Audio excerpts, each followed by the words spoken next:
The planet was quiet, except for the sound of Elias Voss's boots crunching against the brittle ground. The ruins stretched around him, a graveyard of towering, crumbling spires and shattered statues. The air smelled of dust and something faintly metallic, a sign that these ancient structures had once been filled with life and purpose. Now they were nothing more than a haunting reminder of a civilization lost to time. Elias adjusted the strap of his pack and scanned the area with his handheld scanner. It beeped faintly, detecting traces of unusual energy signatures. That was why he was here, after all, to uncover the secrets of the Ilveni ruins. For centuries, these places have been nothing but a mystery to archaeologists and explorers like him. Some believed they held technology powerful enough to reshape the galaxy. Others claimed they were cursed. As Elias moved deeper into the ruins, he couldn't shake the feeling that he was being watched. The hairs on the back of his neck stood on end, and his fingers hovered near the pulse pistol strapped to his side. He'd seen his fair share of hostile wildlife and scavengers during his expeditions. He wasn't about to be caught off guard. Then he heard it. A scream.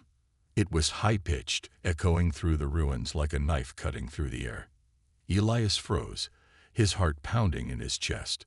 The scream came again, more desperate this time, and his instincts kicked in.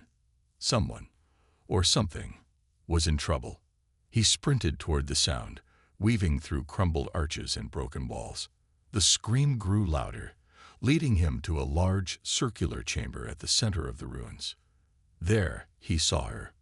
The alien girl was crouched against a fallen pillar, her wide, shimmering eyes filled with terror. Her skin was a soft lavender hue, and her silver hair glowed faintly in the dim light. She wore a tattered cloak that looked centuries old, and her small hands clutched a broken shard of metal like it was her last defense. In front of her was a creature straight out of a nightmare.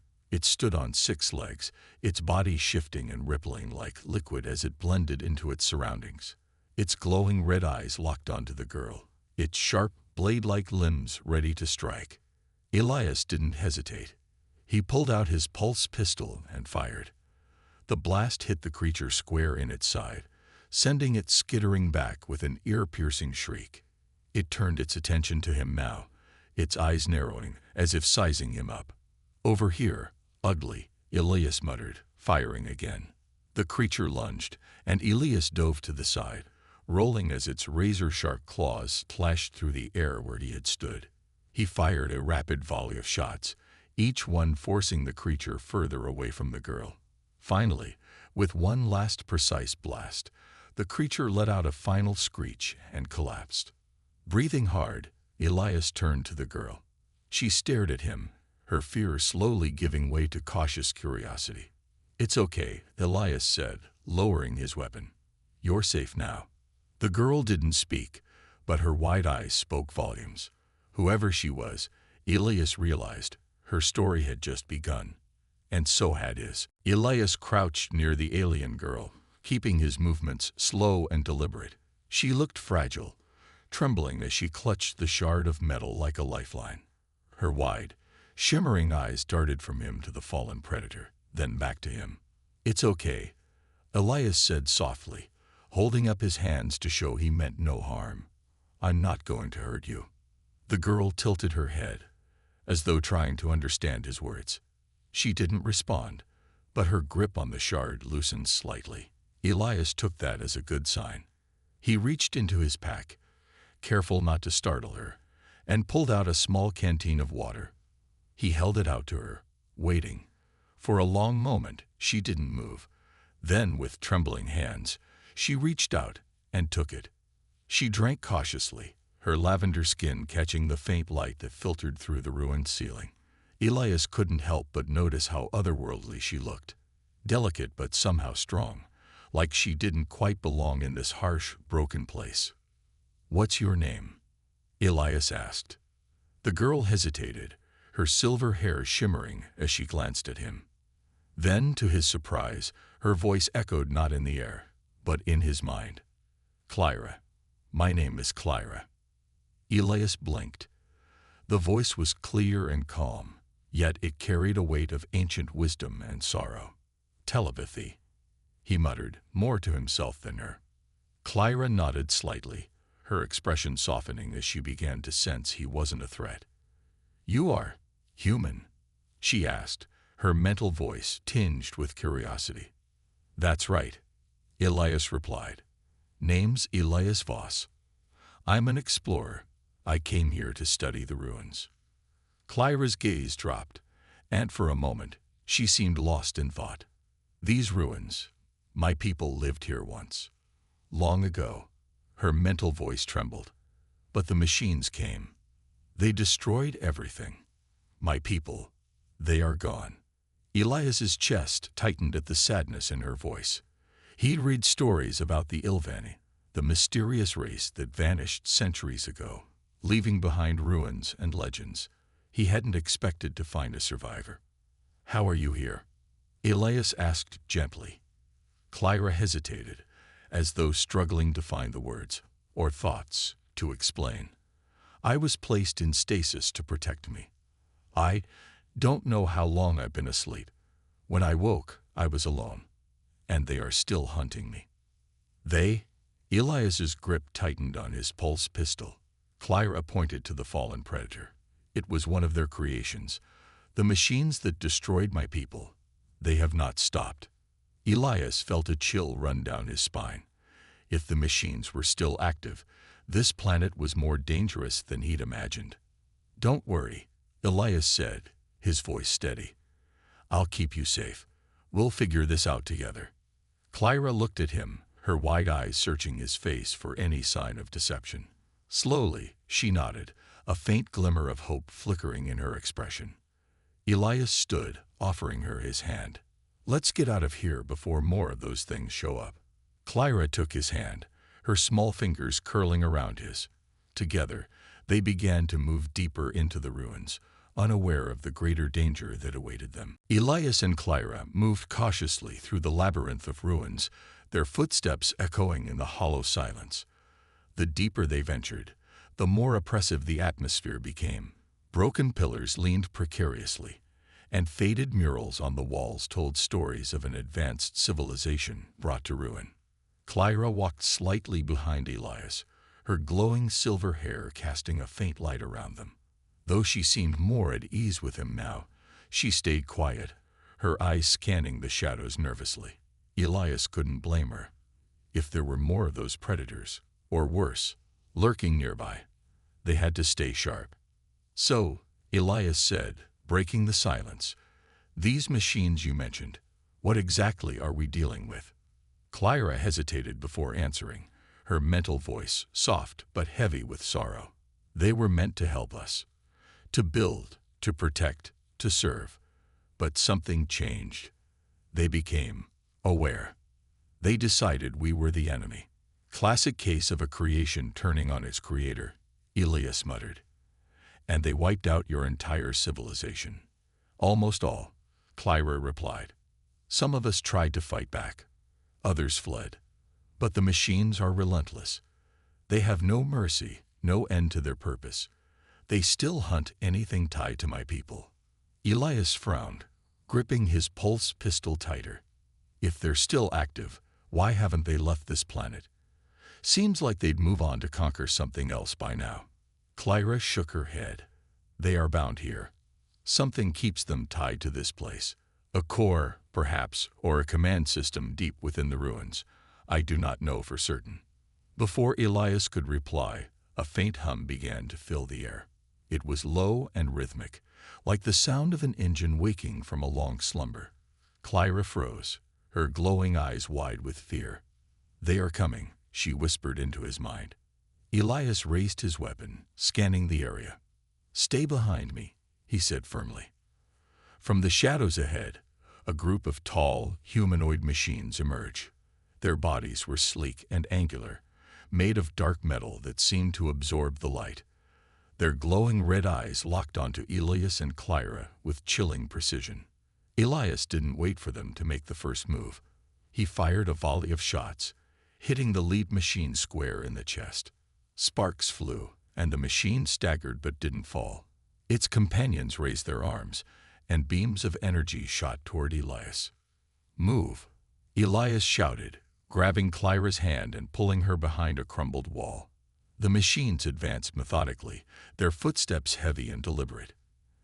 Elias peeked out and fired again, managing to disable one, but the others kept coming. Clyra placed her hands on his arm, her touch cold but steady. "Their cores are exposed near their spines.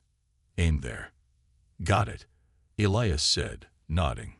He rolled out of cover, taking precise shots at the machines' backs. One by one, they fell, their bodies collapsing in showers of sparks. When the last machine hit the ground, the eerie hum faded, leaving only silence. Elias exhaled, lowering his weapon.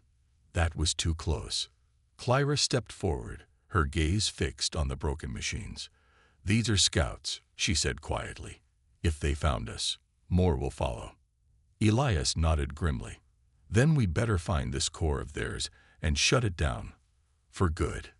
Clyra looked at him, her expression both hopeful and fearful. "It won't be easy." Elias smirked, reloading his pistol. "Nothing worth doing ever is." Together, they pressed on, the shadows of the ruins growing darker as the threat of the ancient enemy loomed closer. Elias and Clyra continued deeper into the ruins, their footsteps echoing off the stone walls. The air grew colder, and a faint glow began to seep from cracks in the floor, casting eerie patterns on the walls. Elias couldn't shake the feeling that the ruins were alive, watching their every move. Clyra stopped suddenly, her glowing silver hair swaying as she turned her head.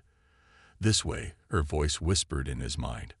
"I sense something familiar." Elias followed her lead, his pulse pistol ready in case another machine ambush awaited them. They entered a vast chamber, unlike anything they had seen before. The ceiling stretched high above, supported by massive columns etched with glowing symbols. At the center of the room stood a towering structure, a beacon, humming faintly with dormant power. Clyra's eyes widened, and she stepped closer, her expression a mix of awe and sadness. "This is a beacon of the Ilvani," she explained. "It was meant to call for aid, to unite our allies across the stars. But it fell silent when the machines came." Elias studied the beacon, its intricate design clearly advanced yet ancient. "If we get this working, could it still send a signal?" Clyra hesitated. "Perhaps, but its systems are damaged, and I do not know if anyone is left to answer." "Let's worry about fixing it first," Elias said, rolling up his sleeves. He approached the beacon's base, examining its exposed circuits. The design was unlike anything he'd encountered, but the fundamentals of power and connectivity weren't too different from human tech. Clyra watched as he worked, occasionally pointing out areas that needed attention. "You are skilled," she said. "Humans are. Resourceful." Elias grinned. "We've had to be. Survival's kind of our thing." As he reconnected a series of wires, the beacon let out a faint hum, its glow brightening slightly. Clyra stepped closer, her hands resting gently on the structure. Her eyes closed, and Elias felt a faint ripple in the air, as if her energy was merging with the beacon's. "It is responding," Clyra said, her mental voice tinged with both excitement and strain. "But it is weak. It needs more power." Elias frowned, searching his pack for anything that could help. He pulled out a portable power cord he'd salvaged from his ship. "Will this do?" Clyra nodded. "It may be enough." Elias connected the power core to the beacon's base. The structure vibrated, its glow intensifying. Symbols along the walls lit up in cascading patterns, and the hum grew louder, resonating through the chamber. Then, without warning, a loud crash echoed from the entrance. Elias spun around, his pulse pistol drawn. A swarm of machines poured into the room, their red eyes blazing with fury. "They tracked us," Elias muttered, backing toward Clyra. "We must hold them off," Clyra said, her voice steady despite the rising tension. "The beacon needs time." Elias smirked, gripping his weapon. "Time's something I can buy." As the machines advanced, Elias fired, his shots precise and unrelenting. The room erupted into chaos, the ancient beacon glowing brighter with each passing moment. In the midst of the battle, Clyra remained focused, her connection to the beacon unwavering. Elias knew they were running out of time. The machines weren't going to stop until they were both dead. But if the beacon worked, it might just give them a fighting chance, or call for help from allies who might still be out there in the stars. The hum of the beacon grew louder, its glow casting long shadows across the chamber as Elias fired relentlessly at the approaching machines. Each shot sent sparks flying, but for every machine that fell, two more stepped into its place. Their relentless advance felt like an unending tide of metal and fury. Clyra stood beside the beacon, her hands pressed against its surface, her silver hair flowing as if caught in an invisible wind. Her glowing eyes were shut tight in concentration, and the faint shimmer around her body suggested she was using her psychic abilities to keep the beacon stable. "It is almost ready," her voice whispered in Elias's mind. "But the signal is weak. I need more time. Time's not exactly on our side." Elias shouted, dodging a beam of energy that narrowly missed his shoulder. He ducked behind a fallen column, reloading his pulse pistol with quick, practiced movements. The machines continued their assault, their angular bodies moving with a mechanical precision that sent chills down Elias's spine. Their glowing red eyes locked onto him, unyielding in their purpose. One machine broke away from the group, heading straight for Clyra. Elias acted on instinct. He leaped from cover, firing a shot that hit the machine square in its exposed spine. It crumpled to the ground, sparks sputtering from its broken limbs. "Clyra, we've got to move. If this beacon can't send help, we're finished." Clyra didn't open her eyes but responded, her voice calm yet urgent. "The beacon is sending out its signal.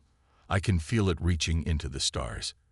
But I do not know who will answer, or if anyone remains." Elias gritted his teeth, firing at another machine that had come too close. "We'll worry about that later. Let's just hope whoever hears it is friendly."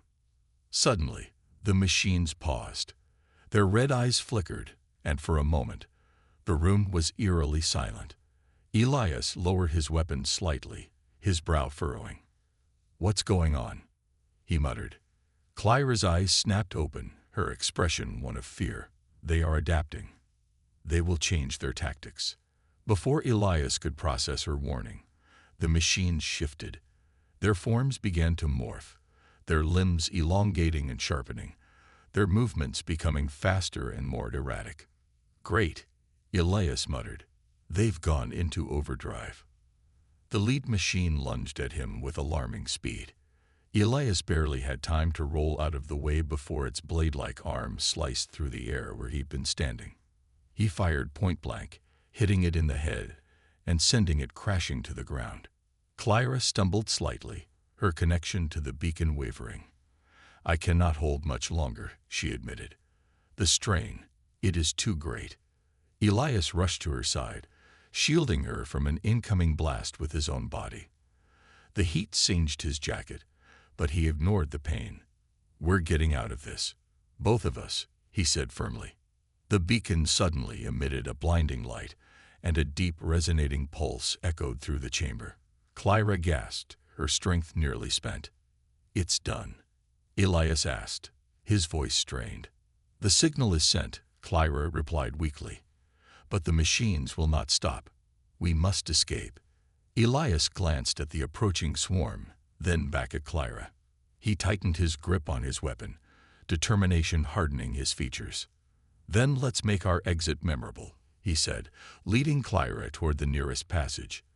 Behind them, the beacon's light continued to shine, a silent call for salvation that they could only hope anyone, would answer. Elias and Clyra ran through the dark passages of the ruins, the sound of machines pursuing them growing louder with every passing moment. The faint glow of the beacon still radiated behind them, but its signal had been sent. Now, survival was all that mattered. "We can't outrun them forever," Elias said, glancing over his shoulder. His pulse pistol was low on energy, and they were running out of places to hide. Clyra, though clearly exhausted, kept moving, her glowing silver hair swaying as she ran. "There is an exit ahead," she said in his mind. "If we reach the surface, we may stand a chance." They burst out of the ruins into the open, barren landscape of the planet. The sun hung low in the sky, casting an orange glow over the rocky terrain. Elias scanned the horizon, searching for any sign of cover or salvation. Then he saw it, a ship. It wasn't his own small craft, which was still miles away, but something larger, sleek, and unfamiliar. It hovered just above the ground, its engines humming softly. "Looks like someone got the message," Elias said, a flicker of hope in his voice. The ship's hatch opened, and a group of figures stepped out. Elias tensed, raising his pistol, but Clyra placed a hand on his arm. "They are not enemies," she said. The group consisted of various alien species. Some Elias recognized, others he didn't. A tall, reptilian creature with shimmering scales stepped forward, its golden eyes scanning the area. Beside it stood a small bird-like being with feathers that seemed to shift colors with the light.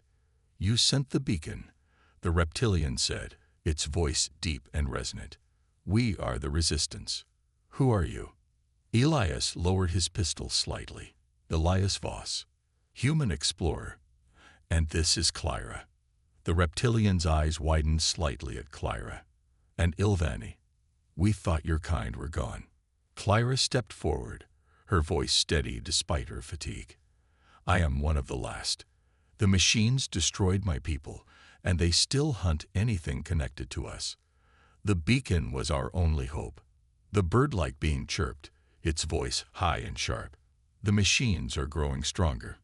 If they found you, they'll come for all of us." "We know," Elias said grimly. "They're relentless. But if we hit them where it hurts, their core, we might have a chance to stop them." The reptilian nodded slowly. "We've tried to take the fight to them before, but we lack the knowledge of their systems. If Clyra can guide us—" "I will do whatever I can," Clyra said, her mental voice resolute. "But the path will not be easy. The machines will defend their core with everything they have." Elias smirked, holstering his pistol. "Easy's overrated anyway." The Resistance fighters exchanged glances, then nodded. "We'll help you," the reptilian said. "Together, we might just stand a chance." As they boarded the ship, Elias couldn't help but feel a flicker of hope. They weren't alone anymore. With the Resistance at their side, they had a fighting chance to take down the machines and bring an end to the nightmare that had claimed so many lives. But deep down, he knew the hardest battles were still ahead. The Resistance ship soared through the skies, its sleek hull cutting through the thin atmosphere of the planet. Inside, Elias, Clyra, and the group of alien fighters gathered in the dimly lit war room, a holographic map of the ruins glowing in the center. The core of the machines was deep underground, hidden beneath layers of defense. Elias leaned over the table, studying the map. "So we hid here," he said, pointing to a narrow passage leading to the core. "If we can take out the core, it should disable the rest of the machines." The tall reptilian leader, whom Elias had learned was named Varrock, nodded. "That's the theory. But getting there will be the hard part." "I can guide us," Clyra said, her glowing eyes scanning the map. "The core is connected to the psychic energy of my people. I can sense its presence, but we must act quickly. The machines are already aware of our movements." Elias glanced at her, concerned. "Are you sure you're up for this? You've already pushed yourself to the limit." Clyra nodded. "I must be. If we fail, there will be nothing left to fight for." As plans were finalized, the mood in the room grew tense. The Resistance fighters were determined but wary. Elias could sense it too. Something felt off. Later, as Elias checked his gear in the ship's armory, Varrock entered, his golden eyes fixed on him. "We need to talk," Varrock said, his deep voice low. Elias set his pulse pistol on the table and crossed his arms. "What's on your mind?" Varrock hesitated, then said, "Clyra's abilities are powerful. The machines fear her, and with good reason. but there are some among us who see her as a weapon, not an ally. Elias frowned. What are you saying? There's a faction within the resistance, Varrock explained. They believe that instead of destroying the machines, we should take control of them, use them to bring order to the galaxy. And they think Clyra is the key to doing that. Elias felt his stomach twist. You're telling me there's a mutiny brewing? Varrock nodded. Not everyone here is on your side. Be careful who you trust. Before Elias could respond, alarms blared through the ship. The voice of the bird-like pilot crackled over the intercom. We've got incoming. Machine drones. Elias grabbed his weapon and sprinted to the main deck. Through the ship's viewport, he saw a swarm of drones closing in fast. The ship rocked as the first wave of attacks hit. Clyra was already there, her expression calm but focused. I can feel them. They're trying to block us from reaching the core. Elias stood by her side, determined. We'll get through this. But we'll need to watch our backs, for enemies inside and out. As the battle raged, Elias couldn't shake Varrock's warning. The mission was about more than just fighting the machines now. Trust was a fragile thing, and betrayal could come from the most unexpected places. The resistance ship landed in a barren valley, shrouded in eerie silence. The ruins above the machine core loomed like skeletal remains of a forgotten age. Elias stepped off the ship, his pulse pistol in hand, scanning the horizon. Behind him, Clyra and the resistance fighters disembarked, their weapons ready. Varrock gestured to the entrance of an underground tunnel. The core is below, through there. This is as close as we can get without triggering their primary defenses. Elias nodded, leading the group toward the tunnel. The air grew colder as they descended into the dark, the walls around them pulsing faintly with an unnatural light. Clyra stayed close to Elias, her glowing silver hair illuminating the path. We are near, Clyra said, her mental voice steady but tinged with unease. I can feel the core's energy. It is powerful and angry. Elias raised an eyebrow. Machines don't get angry. This one does, Clyra replied simply. The tunnel opened into a massive chamber, its ceiling lost in shadow. At the center stood the core, a towering structure of intertwining metal and energy. Pulses of light traveled along its surface like a heartbeat, and the air vibrated with a low, resonant hum. Elias took a deep breath. That's it. Suddenly, the hum intensified, and the floor beneath them shook. From the shadows, dozens of machines emerged, their red eyes glowing like embers. They moved with a terrifying purpose, forming a wall of metal between the group and the core. Varrock raised his weapon. Hold the line, he bellowed. The resistance fighters opened fire, their weapons lighting up the chamber. Elias aimed for the machine's weak points, each shot precise and deliberate. Clyra stood behind him, her hands glowing as she focused her psychic energy, deflecting attacks aimed their way. The battle was chaotic, but Elias noticed something strange. A group of fighters broke away from the line, heading not toward the machines but toward Clyra. Clyra, watch out, Elias shouted, turning to intercept them. The row fighters raised their weapons, their intentions clear. We can't waste her power on this, one of them growled. She belongs to the resistance now. Elias stepped in front of Clyra, his pulse pistol aimed squarely at the rebels. Stand down, he said coldly. Get out of the way, human, the lead fighter sneered. This isn't your fight. Elias didn't flinch. You're wrong. It's exactly my fight. Before the rebels could act, Varrock's deep voice cut through the chaos. Enough. He strode forward, his golden eyes blazing. Anyone who betrays the mission answers to me. The rebels hesitated, then slowly lowered their weapons. Elias gave Varrock a nod of gratitude before turning back to the machines. The battle was far from over, but they dealt with one threat. Clyra placed a hand on Elias's arm, her voice calm but resolute. We must reach the core now. It is the only way to stop this. Elias nodded, determination in his eyes. Then let's finish this. With the resistance fighters holding off the machines, Elias and Clyra pressed forward, heading straight for the heart of the enemy. The core loomed ahead, its light growing brighter, as if daring them to approach. The core loomed before Elias and Clyra, its pulsating light casting erratic shadows across the chamber. The hum it emitted was no longer faint. It was a deafening roar, vibrating through the very ground beneath their feet. The machines defending it moved with renewed aggression, as if aware that their very existence was at stake. Elias fired his pulse pistol with precision, each shot finding its mark. Sparks flew as another machine collapsed, but he knew the fight was far from over. Beside him, Clyra's silver hair shimmered with psychic energy as she focused her mind on deflecting the incoming attacks. "The core is protected by layers of energy," Clyra said, her voice echoing in Elias's mind.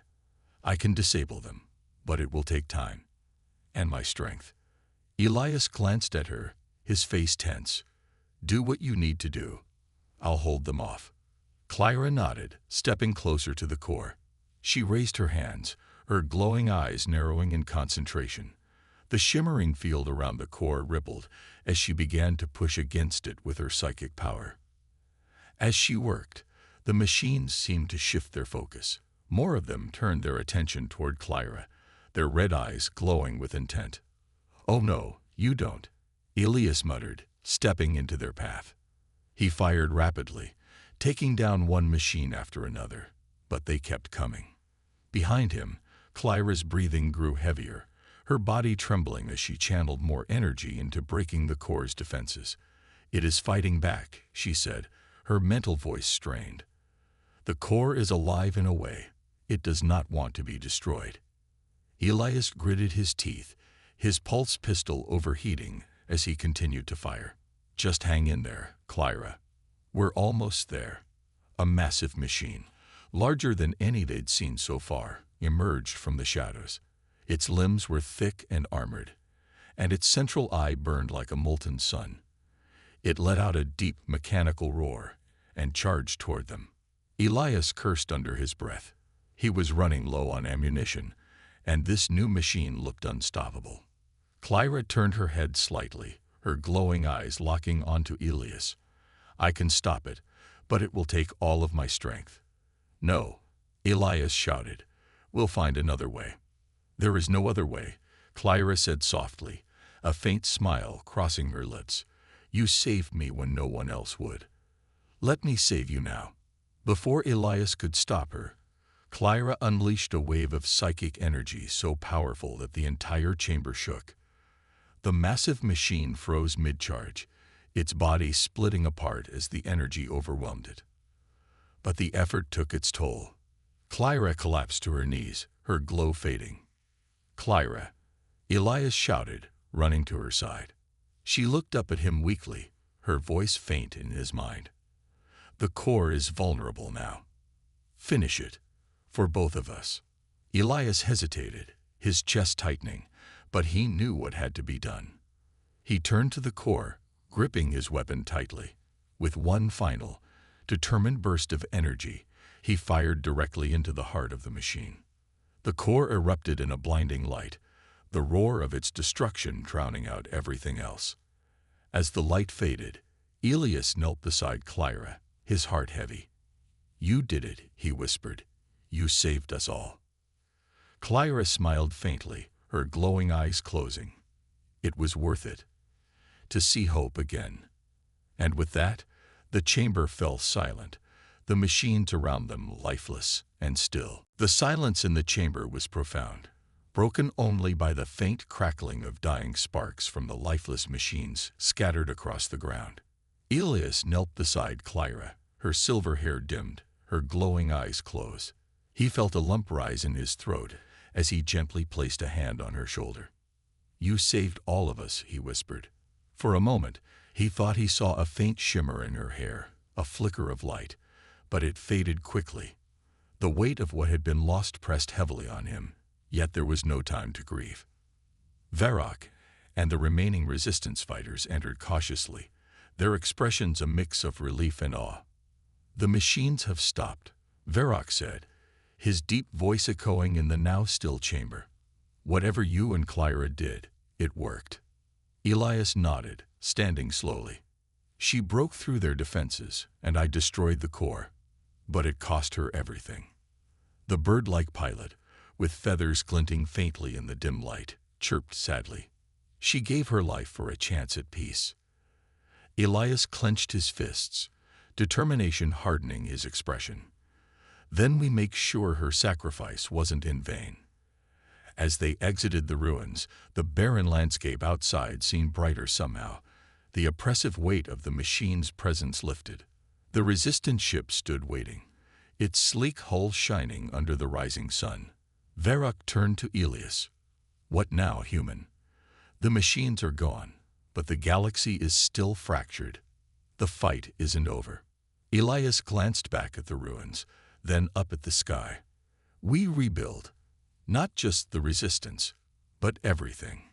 Clyra believed in unity. She believed in hope. We carry that forward. Varrock nodded. "And you? Will you stay with us?" Elias considered the question.